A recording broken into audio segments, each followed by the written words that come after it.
All right, there we go. Yeah, we have different tools too, like Techo,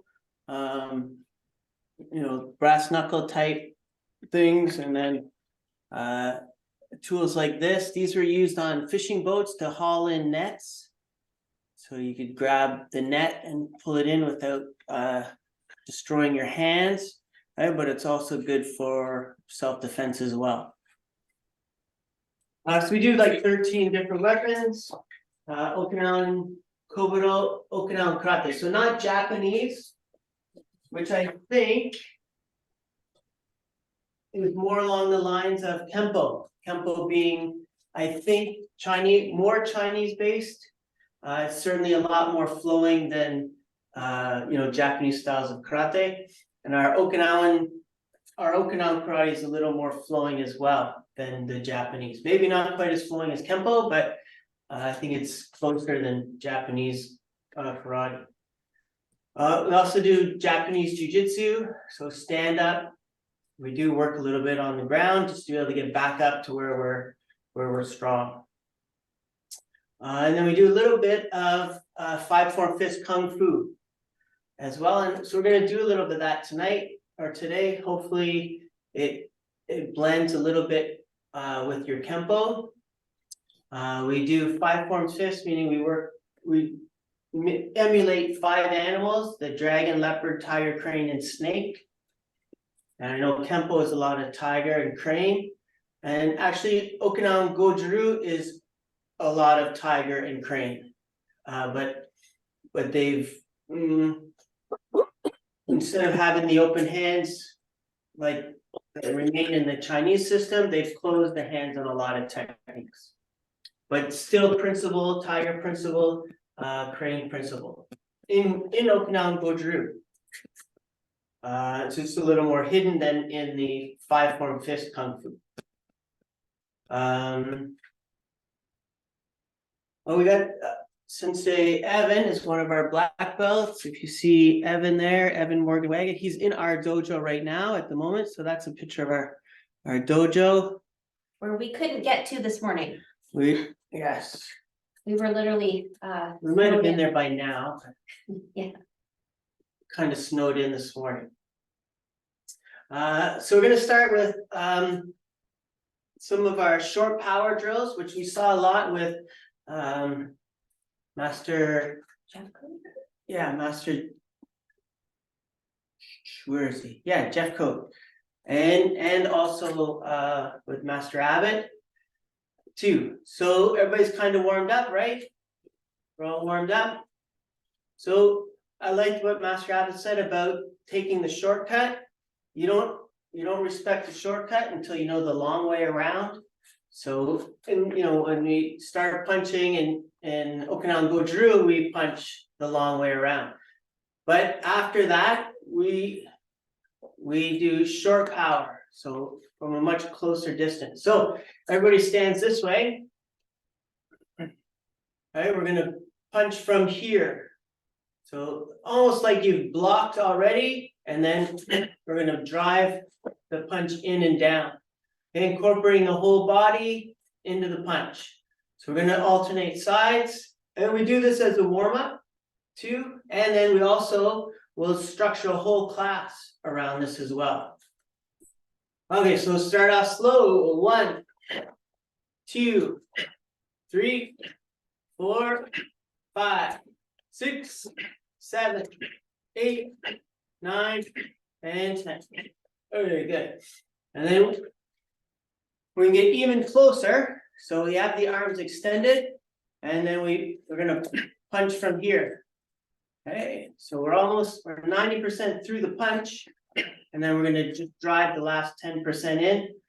All right, again, you incorporating the hip and the whole body. And 1, 2, 3, 4, 5, 6, 7, 8, 9, and 10.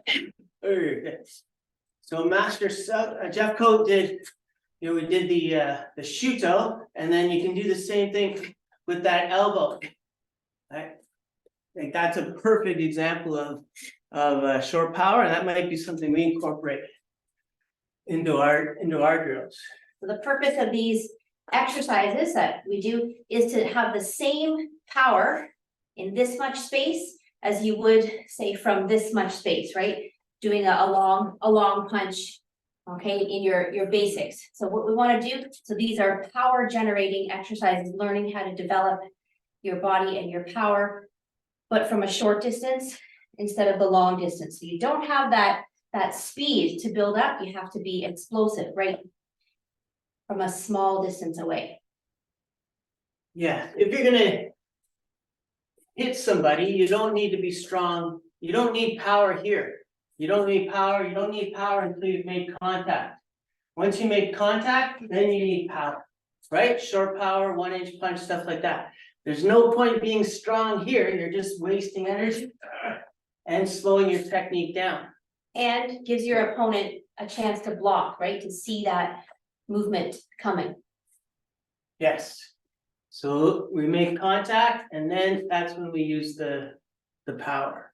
So very efficient, but again, we don't cover this with the with the lower belts. You gotta respect the long way around before you can understand the shortcut. All right, so next one, we're gonna go again from this position, but this time we're gonna go out to the side with a knife hand strike. All right, so we're gonna use our body and turn to the side, 1, and then back, other side, 2, 3, 4, 5, 6, 7, 8, 9, and 10. Very good. Okay, now we're gonna do the same thing, hammer fist. Hammer fist, 1, 2, 3, 4, 5, 6, 7, 8, 9, 10. Very good. All right, we're gonna do the same thing low. So hammer fist low, and 1, 2, 3, 4, 5, 6, 7, 8, 9, and 10. All right. Finish again. Nice. Okay. So we do the same thing with kicking. So we don't, when we do the short power kicks, we don't chamber our leg traditionally like a front kick. Same idea with the hands. We don't need power until you touch the person. Once you touch the person, then we incorporate the power. So for front kick, as one of our advanced basics, we'll start from cat stance. We were doing that earlier, and we're just gonna lift our front leg up naturally. So this way, and then kick from there. So just that last 10% for kime for power. All right, so I'll kind of go on an angle so you can see. So I'm not chambering my leg like tight and I want to stay really, really relaxed until the very last second where you want to generate your power. Yeah, it's almost like you're climbing up somebody and then you kick them. It's definitely harder with kicks than it is with the arms. Just means we have to practice our kicks more. Right. Okay, so we need 10 on one side, and we'll change up. And 1, 2, 3. Definitely harder with the legs. 4. Everybody looks good. 5, 6, 7, 8, 9, and 10. All right. Change sides. Good. So leg comes up naturally, and then relaxed, and then just contract at the end. And 1, 2, 3, 4, 5, 6, 7, 8, 9, 10. Very good. And this is great for self-defense, especially women's self-defense. You don't have sometimes space in a confrontation to drop your leg back, to fire off your knee kick or front kick or whatever it is. So I have to be effective in this much space. In a small space. In this much space, all right, against an attacker, because maybe I'm against a wall, or I'm surprised right? And I don't have the time or the strength, if this person's overpowering me, to step back and have this squeeze, right? Or be on top. So we want to react and fire off our kicks, elbows, punches with short power. Right. Okay, so we'll do one more kick. Side kick. All right, so we'll incorporate tai sabaki or body shifting, stepping to the side, 3 o'clock and 9 o'clock. All right, and then we're gonna again kick. So we're not gonna chamber traditionally. We're just gonna bring the leg up naturally, and this is where we make contact first. So I make contact first, then I drive my kick. And everybody knows the knee is quite weak. Takes very little pounds of pressure to pop the knee. So very dangerous, but we make contact first, then we apply the power. And the idea is to stay relaxed that whole time, so as he's bringing his knee up, so he's relaxed until this point, until he makes contact, and then boom, that's when the power is generated. All right, so stay relaxed, relax. But you can't do this shortcut until you've practiced the long way around. That's my new favorite saying. Yeah, Master Damien said in the first seminar. Love that. I'm gonna use that in class all the time. All right, so we're gonna shift side to side. First to your right, we'll go to the left, and 1, 2, 3. We make contact, then apply the power. 4, 5, 6, 7, 8, 9, and 10. Good. All right. So another thing in self-defense is we don't always have time to lift our hands up. We get jumped or surprise attack. We don't always have time to lift the hands. So also we practice punching or striking from hands down position. Okay, so from this position, we'll punch into the corner.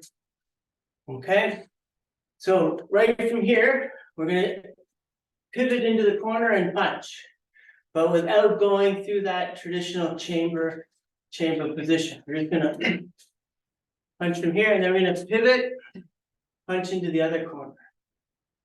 Okay, let's. So the main thing for this exercise is don't prepare. Don't be ready and we want to be completely natural and relaxed. Think you're shopping and you're carrying your grocery bags and somebody approaches you, so you're dropping your bag and you're striking from here. You don't have time to bring your hands up. Okay. Hey, we'll do 10 slow and then we'll speed it up. All right, so 1, 2. Be conscious of any tension in your body and just let it go. 3, 4, 5, 6, 7, 8, 9, and 10. Okay, a little faster. Each or 1, knee, 2, 3, 4, 5, 6, 7, 8, 9, 10. All right. Good. So relaxation, that's the biggest thing, that relaxing and then contracting. We don't want any tension throughout that movement at all until the very last moment where you would kime, of course, not just your fist, but your whole body into that strike. And then the more relaxed you are, the faster the technique is, the stronger it'll be at the end. Okay, and that can sort of apply in life, right? We don't want to be tense when we're taking a test. We want to be relaxed, right? So we relax and then you focus where you need to. Force, what's the equation for force? Mass times the velocity. Right, we can't do much about our mass is our mass. But we can do something about our velocity, and that's to relax. The more we can relax, the faster we can move. And you guys know that in Kempo because you guys are some of the fastest people I know. Yeah, for sure. So we want to try to relax as much as we can in order to increase that velocity and speed in order as an end result, increase our force. Okay, so one more, we're gonna do the knife hand. So knife hand strike to the side. Okay, nice and slow. 1, 2, 3, 4, 5, 6, 7, 8, 9, and 10. Very good. So we work a lot on this staying relaxed, as you guys do. I think if I was to lift my arms up and strike to the side, by lifting my arms up, I'm using muscle contraction. When I contract my muscles, that's going to slow me down. So we want to reduce the muscle contraction as much as we can in order to increase our speed again. So in order to get the arms going, we use our hips. So instead of lifting the arm with muscle, we're going to use our hips to get the arm to go. So to reduce the muscle contraction as much as we can. So the movement initiates from the hips, and then we stay relaxed, and just to the end, that's when we contract. So this exercise, we see in, I think it's Karate Kid 3 or 2. We're relaxing the arms, as opposed to lifting the arm and incorporating the muscle, which would slow us down. We use the rotation of the hip to get the arms moving in order to get it to strike our target. Okay, so let's do it again with that in mind. Are you ready? 1, 2, 3, 4, 5, 6, 7, 8, 9, 10.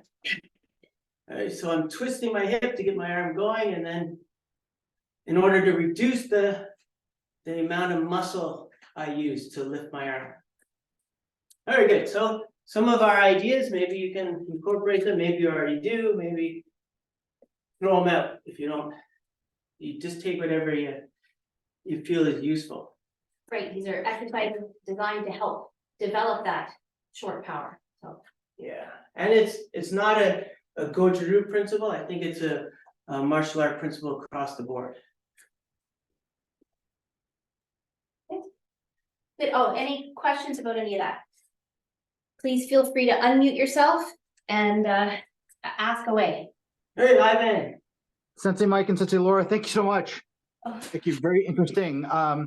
The sort of turning the hips whipping motion is very similar in a lot of ways to our finger techniques that we have as a whip, but on a very small scale.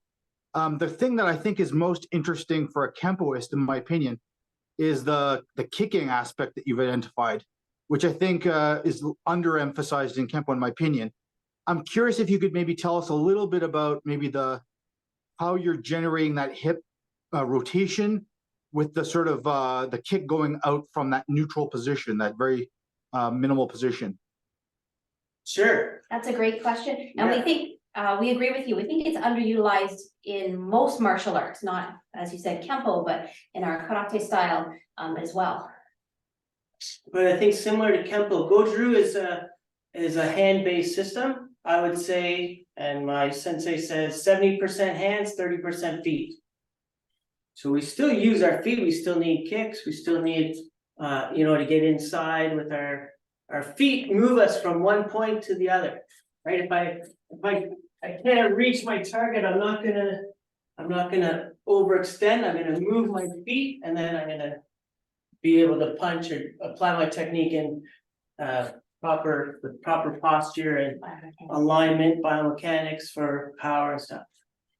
So the 2 kicks we did, so front kick, again, like everything, we don't punch with our arms, we don't kick with our legs, we use our whole body. So for front kick, our hip, we use a pelvic tilt forward this way. So I lift my leg and I want to use my hip, this side. So I lift my leg, I make contact first, and then I actually drive from my back foot, up my leg, through my hips, and then out my on my foot in this case, whenever I'm making contact with my opponent with. That's where I transfer the energy. So the front kick, we use a pelvic tilt this way. Would you say forwards and backwards, or like a up and down? Forwards and Kind of backwards, up and that down. Rotating your hip forwards and backwards, or rotating up and then back. For that front kick, so. For the front kick, yeah. So Which is you're definitely transferring, harder to do than, you know, our hand techniques, right? Relaxing and then having to move. Stay relaxed, relax, relax, until that last little space to generate the power. it sounds like you're transferring that, you're transforming that kick into a thrust kick almost. Well, we have two front kicks. We have a snap kick and a thrust kick. Yes, sir. So this maybe we're doing more of a thrust. But I don't leave it there. Like in a thrust, I would leave it there maybe for a half second. With the snap kick, I want to bring it back so my opponent can't latch onto it and grab it. So depending on the application, but the principle is still the same. We still drive from the pelvis and use our hips that way. And then same thing with the side kick that we were doing. Again, I'm rotating my hips. And dropping. Because this technique is to the knee, we don't need the thrusting power of a side kick where we turn our foot and get everything into it. We call it a joint kick because we're kicking to the knee joint, right? We still use our hips, but we don't need to do that rotation of the foot like we do in our full side kick or roundhouse kick or hook kick, stuff like that. If I was kicking to the body, then I would need more of the rotation of the supporting foot, and that's more like a side thrust kick. Yeah, so rotating those hips over the side kick. And they're sideways. And we usually practice the short power sort of from a cat stance. So we're not tempted, right, to drop into a long Good way to practice in the dojo. right? So I want to relax, relax, relax, and just have my power generated from here. Relax, as opposed to if I was maybe doing a full side kick, I'm gonna generate my power right from this long That'd space. be more like that. Staying relaxed, relax, relax, and then turning, and I'm hitting the joint, I'm hitting the knee, which of course we know doesn't take much to buckle a knee or break that knee. And then one more thing about these kicks, sometimes when people start it, whether it's the front kick or the side kick, you want to watch that you don't throw your back backwards when you're trying to rotate your hips, because then that means half your power is going that way. So you want to still maintain your posture. All your energy is going in the direction of your posture technique. As opposed to turning my body. So I want every ounce of energy going forwards into that kick. I hope that answers your question. I think also with, sorry. Yeah. I think also with that subtle movement of the hip, it makes it very deceptive of a strike. So they're less likely to, because if you're fighting somebody, you're watching their whole body. That's right. I mean, with that short kick, or shouldn't say short kick, but that Short power. shorter distance, yeah, makes it very short. no, sir, no. It makes it very deceptive and very hard to block or to defend against. Exactly. Yeah. It makes it very, very hard to defend against. And that's what you want in self-defense. You want that element of surprise. You want to be as strong as possible, right? To, escape your attacker. Very effective. Somebody else had a question. Their hand was up for a while. I see. Hello. Mute button. Hi, everybody. Just a question.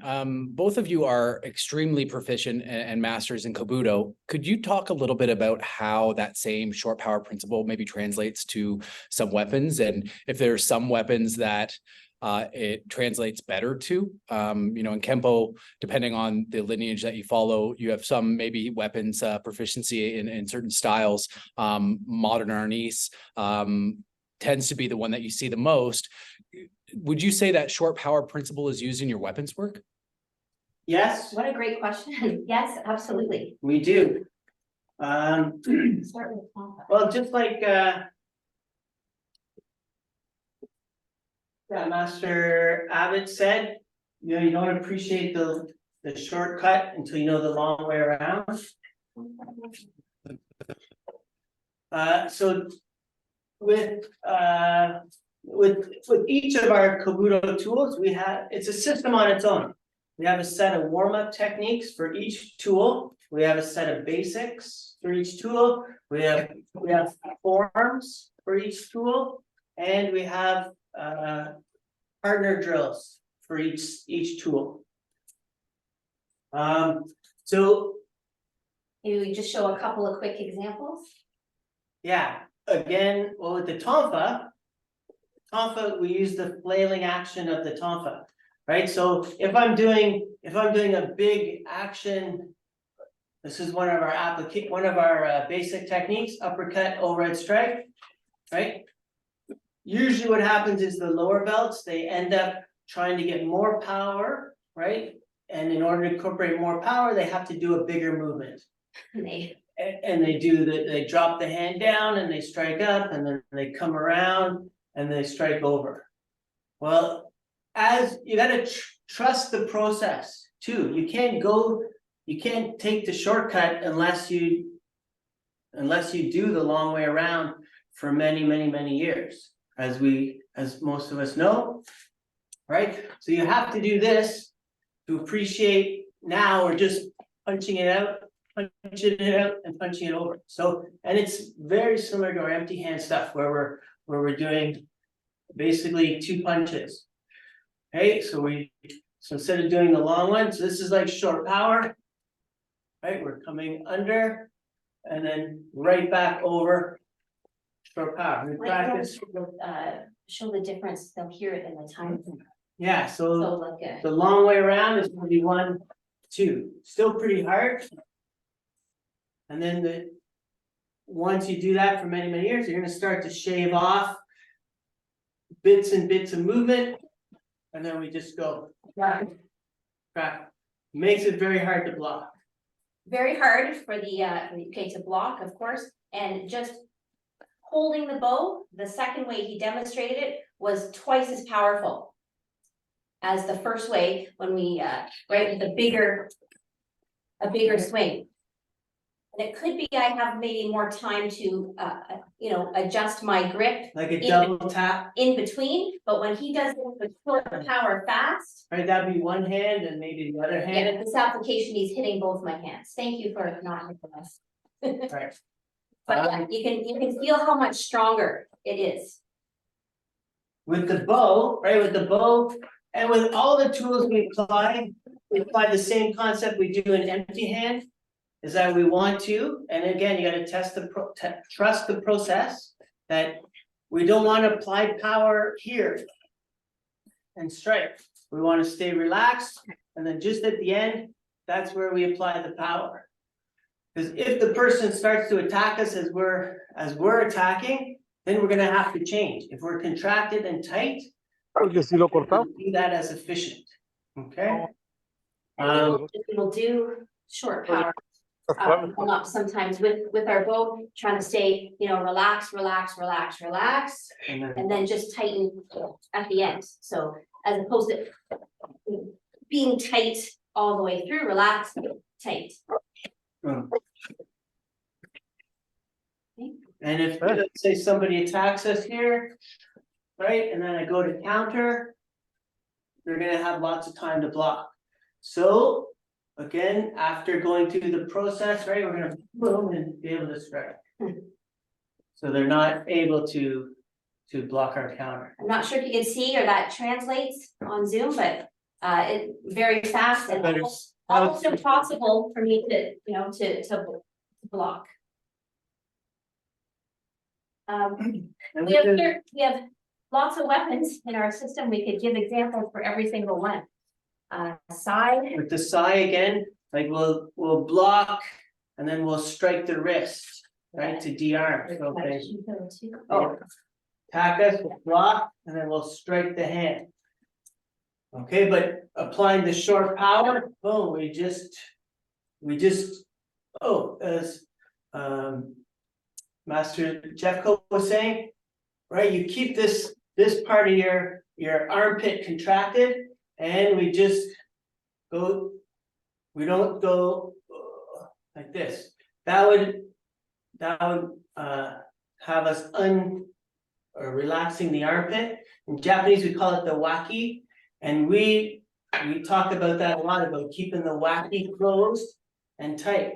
So not doing a big action, but by keeping the armpit closed, we can just work from here and make the circle smaller, and therefore faster, and unable to block. that's right. So the tighter he is, the slower his movement can be, and then I have a chance, right, to block or counter attack. So by keeping, you know, really relaxed, Relax, keeping the movement tight, it makes it much more efficient. Yeah. So we do, and it's a little bit harder with the weapons because, you know, we're walking around all day with our hands attached, right? We don't walk around all day with our well, I do sometimes. No, I'm just kidding. But, you know, to have that extra appendage or extra attachment to your appendage makes it a little bit more difficult, just because we're not used to having that. but we definitely apply the principles we were talking about with short power with the weapons. It is a little more of a challenge, but that's okay. We like a challenge. And you know, by doing the weapons and applying the same principle, you put those down and you go back to your empty hand is gonna be sharper. Because if you can do it with something in your hand, you can do it with something not in your hand. Do people out there practice Kobudo? Practice weapons or any of the tools? Kali or Screama or modern unease. I think Just maybe Yeah. one or two? so. Sai is similar. You know, some styles of Sai we emulate some modern unease stuff. I don't know Tonfa too, right? anything about that. Yeah, Tonfa also. Yeah. We have the bow in the Kempo bow and nunchucks. We do have nunchucks. And the Kali sticks we'll use for self-defense, but I also teach that as well. Okay. And the nunchuck, yeah, so we use nunchucks. Right, everybody knows what they are. In the same family, we call a Chisai Sensetsukan, so this is a small 3-sectional staff. Very, Used similar to the nunchucks. yeah, very similar to the nunchucks. And a little easier to conceal. Or you can conceal it in your sleeve of your kimono. Right, and then when you need it, you can. Pick it up. That's not very smooth. Not as common today, but I mean, that's what they used to do, right? Used to be concealing many different things. You showed the tackle or the tattoo? Yeah. And then we have the long 3-sectional staff. Really hard to conceal. But it's all part of the nunchuck or the flail family. So, yeah. Right, so. Tattoo. So I think Mike showed these are techu. All right, so this is a nice weapon, nice points, right? You can see lots of applications for that. trapping, pressure points, striking, got lots of nice points.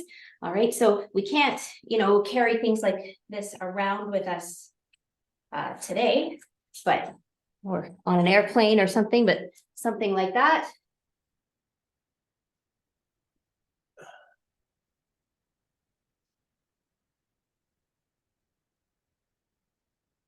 Secret. So a hair tie and a pen. Right, so there's lots of ways to kind of adapt ancient weapons to, something that you might have handy. See something happening, maybe I'm alone, I probably have this in my purse. Something like that, so. Yeah. And then everything that we practiced for short power, of course, I can do with that. I Punching, suppose you could use a Kubaton for that as well. Absolutely, Yeah, yeah, for your Kubaton. keys, but yeah. they won't let Is you bring Kubotans on airplanes. You or cannot bring a travel. Peloton on an airplane. No, I learned that the hard way. Yeah, Me too, but they'll let me bring this, so. Yeah, yeah. So I'm good. right. Does that help answer your question? We could go on and give examples for every single weapon that we do. That's perfect. I really appreciate that. And it's some definite food for thought. Thank you. Yeah, you're welcome. Another time, maybe we could do some bow, or if anybody has sai or tonfa or something like that, we could spend some time working with that as well. Your empty hand training, we find complements your Kobudo training, and then your Kobudo training. And vice versa. Yeah, you use sai for an hour. It's like using weights. And then you put the sais down and you do your empty hand stuff. Oh, your hands are gonna be that much faster and stronger. Right, same thing with the bow, not as heavy as the sai, but it's still heavier than having nothing in your hand. All right, we're gonna finish up with a couple crane techniques. So from our Shaolin system, 5-form fist. So our left hand is gonna block this way and we're gonna strike this way. So for crane, we bring all our fingers to the thumb. And you see the eye of the crane? Eye of the crane is there. So the sum believes that the crane believes that the sum of the components are stronger together than apart. So we bring everything together and we hit with that beak of the crane. All right, so the first technique, we're gonna again step off to the side. So either 2 o'clock or 10 o'clock. And we're gonna block, redirect, and then step up with that back leg as we strike. So we shift off and strike. This way, yeah.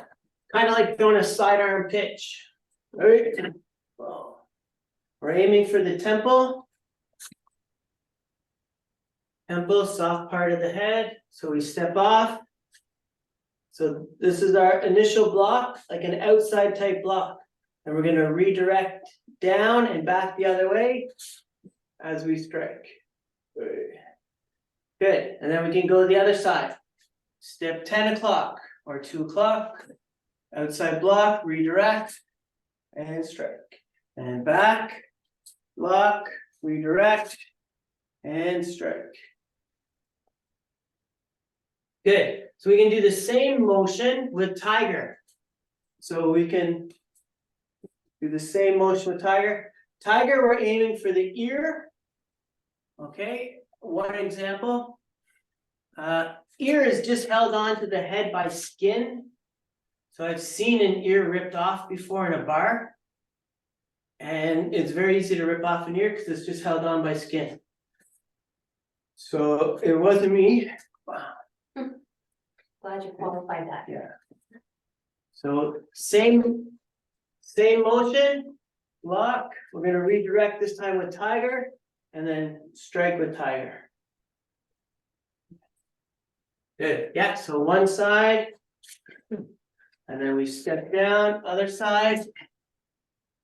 Step down. Down. Good. Step back. Here. Block, redirect, strike. So crane or tiger. Technique's the same for both. Good. Yes. Right, so if someone attacks it, right, our initial block is to the outside, and then so we don't get hit. Then we redirect back and strike temple. Right, so 1 and third. It doesn't have to be a punch if they're trying to grab them or something, same thing. So in Goju-ryu, we always say it's good to go to the inside, but it's better to go to the outside. So yeah, this block is full. So we block to the outside and we're away from that other hand. Okay, we have less targets on the outside. So there's always that trade-off. If I go to the inside, I have more targets. Right here, kicking, but I have to deal with that hand And this leg. and that leg. Okay, but on the outside, I have less targets, but I'm away from that other hand and other leg. So it's always a trade-off, and I'm sure your techniques utilize both, being on the inside, being on the outside. As long as we're aware of that other hand and other leg, that's, I think, 90% of it. Right, because they're not just gonna punch once, they might punch twice. Okay, it's easy to punch twice, and that's quite natural. It's exponentially harder for someone to punch 3 times. So if our technique covers off 2 punches, we're okay. And this technique does, in that if they punch twice, my strike now becomes a block. Because rule number 1 is don't get hit. So if they punch twice, I don't want to be striking because I'm going to get hit. I have to change my attack to another block, and then I can strike on the other side. Punch with this side. All right, so here I change. So I was going to strike. They punch. I have to change and strike. I have to change and block. So one more time. So 1, I was going to strike, but my hand was up, so I'm blocking that punch and then I strike. Oh, so eye is also a good target. Okay, but if you don't want to blind somebody. Blind somebody is up there in the criminal code, at least in Canada, up there with killing somebody. Because you change their quality of life. Yeah. Okay, so step to the side and block. Step to the other side and block. And we want to incorporate the whole body, so we step and block, so that's with the body, and then we're gonna shift back and strike with the body. Yeah. So it's 1, 2, and then 1. So the long way around is 1, 2, and then the shortcut becomes 1 move. But you got to go through the process, right? You got to go through the levels. You get the keen students that they just want to go from white belt to brown belt. You got to trust the process, as we've all gone through it, right? So I think that's our time. That is coming to our time. Thank you very much, everybody, for joining us. Master Southwell, thank you for inviting us to teach this time. It was a great pleasure. Any questions or comments just before we say goodbye? No, that was awesome. That was good. Very, very good. Thank you. Thank you. Thank you very much. Time sure flies when you're having fun. So we'll take a 10-minute break and then Master Tim Bullitt will be on.